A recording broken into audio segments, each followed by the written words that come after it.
सुप्रभात। अमर अजन्मा है आत्मा, अमर अजन्मा है आत्मा।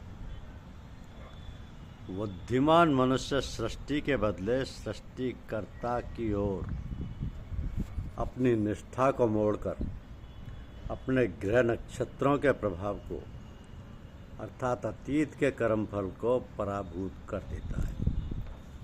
वो आत्म तत्व के साथ जैसे जैसे अभेद की अनुभूति करता जाता है वैसे वैसे वह जड़ प्रकृति के प्रभाव से मुक्त होता जाता है। आत्मा चिर मुक्त है, वो अमर है क्योंकि वो अजन्मा है। आत्मा कभी भी ग्रह नक्षत्रों के प्रभावाधीन नहीं हो सकता,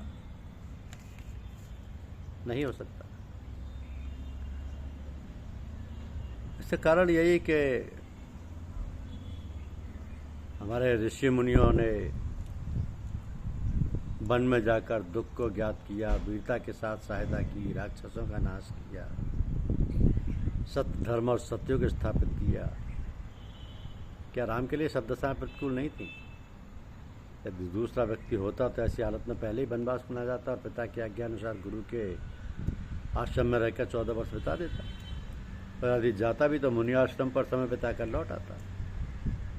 तो राम की प्रतिकूल दशाओं पर विचार कीजिए, उनको सतपथ से हटाने के लिए जो प्रलोभन आए हैं उनको सोचिए और उनकी वीरता और स्थित प्रज्ञ बुद्धि का अपनी बुद्धि द्वारा गहराई से विचार करिए तो आपको पता चलेगा कि वीर पुरुष किस तरह अपनी सहन शक्ति को, शक्ति और बड़े से बड़े प्रलोभनों को तुच्छ समझकर अपनी लगन में लगकर सूर्य की भांति प्रकाशित होती।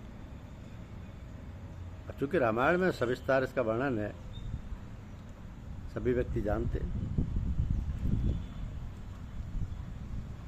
लेकिन अच्छी व्याख्या में आनंद आता है। यदि उचित हो तो कुछ स्थितियां श्री राम जी की जाननी चाहिए, पढ़नी चाहिए, क्योंकि राम का राज्य हिंदू जन बच्चों पर स्थित है।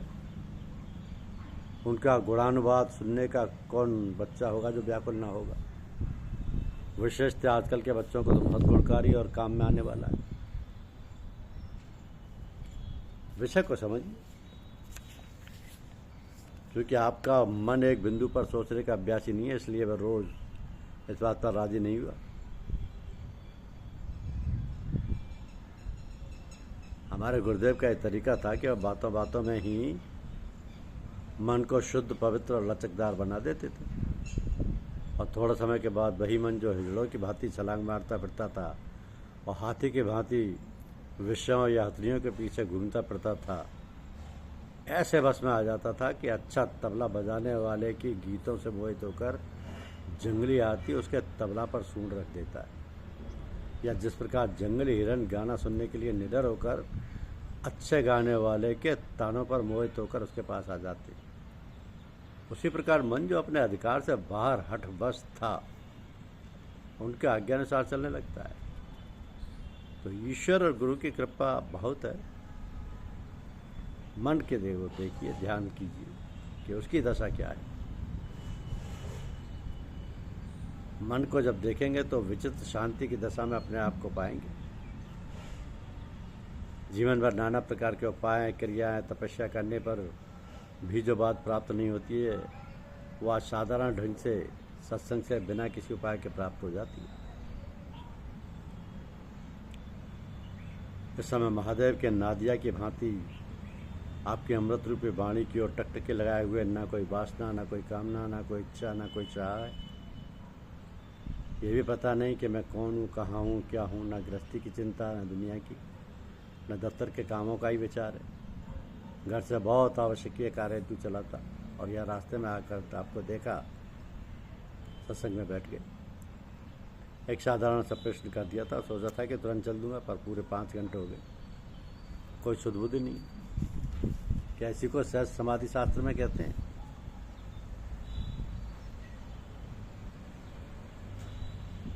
हृदय गति की आवश्यकता से ज्ञात होती है। धन्य है भाग्य वास्तव में सत्संग की जो अद्भुत महिमा शास्त्रों में गाई गई है कि एक घड़ी आदि में पुनियाद, तुलसी संगत साधु की हरे कोट अपराध, बिल्कुल सत्य है और इस समय सत्य प्रतीत होती है। जब कोई प्रश्न नहीं उठ रहा है, जो आपकी इच्छा हो कही, एक टक गुरुदेव को निहारने से सर्वस्व पा जाते हैं, ऐसा प्रतीत होता है। गुरुदेव का आशीर्वाद ये सब संभव कर देता है।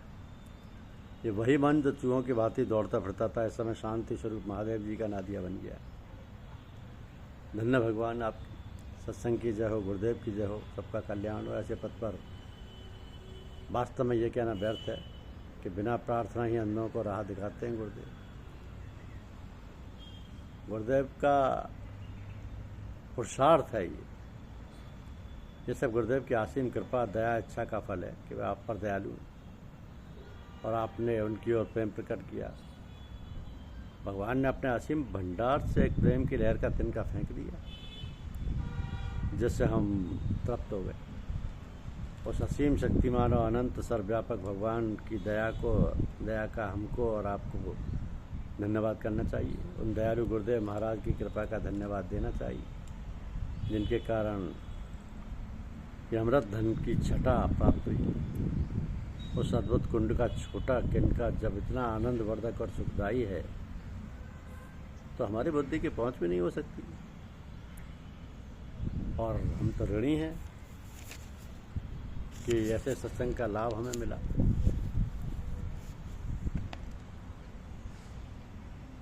मन की साधारणतः 4 दशाएं होती हैं। जब मन वासनानंद की कामनाओं के पीछे चूहे की भांति दौड़ने लगता है तो उसको चंचल अवस्था कहा जाता है। ये श्री गणेश जी का वाहन है। इस पर गुरुदेव जब गणेश जी के रूप में सवारी करते हैं और उसको परमपिता भगवान ज्ञान स्वरूप महादेव जी में ले जाते हैं, तब ये वहाँ जाकर ज्ञानवद्ध होकर बैल या नादिया बन जाता है। दूसरी दशा उसकी स्वामी कार्तिकेय यानी महादेव जी के दूसरे पुत्र का वाहन मोर का रूप धारण कर लेने की, अर्थात धन, संतान, कुल, प्रतिष्ठा, शासन आदि के होने के कारण से ये पर फैलाकर नाचने, अर्थात उनकी उन्नति, यश, कीर्ति में दिन रात नाचता फिरता। गुरुदेव उस समय स्वामी कार्तिकेय के रूप में इन पर सवारी करके वहाँ पर पहुँचाते हैं और तब जाकर मन नादिया बनता है। क्योंकि यदि गुरुदेव की कृपा ना हुई गुरुदेव की, तो यही चूहा और नादिया देवी भगवती अर्थात माया के पास जब पहुँचते हैं, अर्थात पूर्ण मायावी उन्नति, जिसको दुनियावी उन्नति कहते हैं, तो प्राप्त करते हैं, तो ये माया या भगवती स्वयं ही अपने वाहन शेर सिंह द्वारा इसकी जान लेती है, स्वयं इसकी जान ले लेती है और फिर इस जीव को लेकर भगवान शिव के पास ले जाती है। तब वहाँ जाकर मन नादिया बन जाता है। यूँ समझिए कि मन को 4 प्रकार के भय होते हैं। इंद्रियजन्य विघ्न, ये इंद्रियों की चाह के कारण होता है। मन को एक समुद्र समझ लीजिए, इसमें हलचल पैदा करने वाली शक्ति को विघ्न या भय कहती है। मन शांत, शुद्ध और पवित्र है, कोई अच्छा विचार नहीं उठ रहा है, एकदम से विचार उठा, चलो बाजार चलें और मिठाई या लड्डू क्रय करके खिलाएं, तमाशा देखें, बाग की सैर करके अच्छे हवा में और सुगंध सुनें। ये सब इंद्रियजन्य विघ्न है, जिन्होंने हलचल पाकर शांति भंग कर दी। इसका स्थान मन है, विचार मन में पैदा होते हैं। दूसरा है आसुरी विघ्न। इससे अर्थ उन ब्रह्मांडी शक्तियों से जो जीव को माया में फंसाए रखने के काम में नियुक्त है।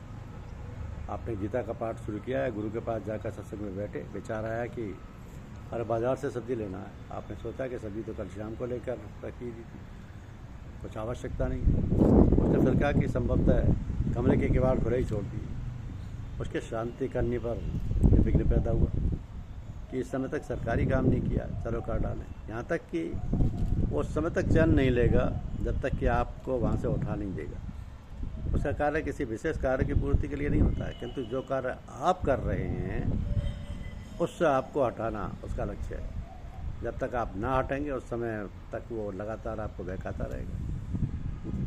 तीसरा है दैवीय विघ्न। बुरे कार्यों से हटाना इसका लक्ष्य है, इसका स्थान चित्त है। और चौथा है ये विचार बुद्धि द्वारा उठता है। इसी को समयानुसार श्रुति, अनुभव और आकाशवाणी कहती है। यह विद्युत के करंट की भांति उतर जाता है। हमारे विशाल शांति सागर में जिस कारण से हलचल उत्पन्न हो जाए वो कितनी सूक्ष्म और शुद्ध हो, विघ्न की व्याख्या में ही आती है। ये सब बातें अपनी पहुंच के अनुसार समझने और समझाने की हैं। जैसा अनुभव खुलता जाता है वैसे ही समझ आती जाती है।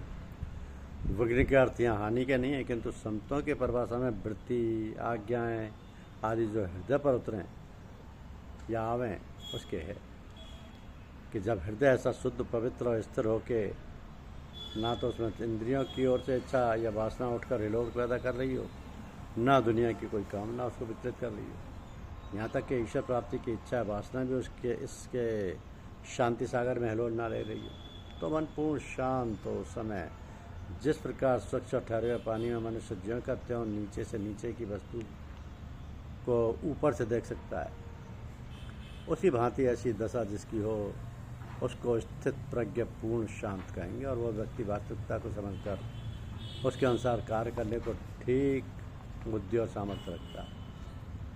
उसके प्राप्त करने की हजारों विधियां हैं, समय, देश और धर्मों में कही गई हैं। और अपनी स्थितियों के विधानानुसार सच्चा पथ प्रदर्शक मिल जाए तो ये सब संभव है।